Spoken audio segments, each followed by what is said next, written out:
مسلمانوں، سب نمازیں خصوصاً بیچ کی نماز یعنی نماز عصر پورے اہتمام کے ساتھ ادا کرتے رہو اور اللہ کے آگے ادب سے کھڑے رہا کرو.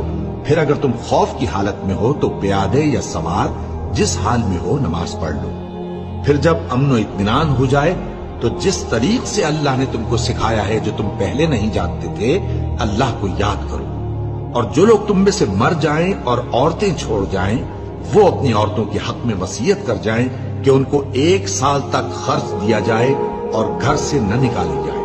ہاں اگر وہ خود گھر سے چلی جائیں اور اپنے حق میں پسندیدہ کام یعنی نکاح کر لیں تو تم پر کچھ گناہ نہیں. اور اللہ زبردست ہے، حکمت والا ہے. اور مطلقہ عورتوں کو بھی دستور کے مطابق نان و نفقہ دینا چاہیے. پرہیزگاروں پر یہ بھی حق ہے. اسی طرح اللہ اپنے احکام تمہارے لیے بیان فرماتا ہے تاکہ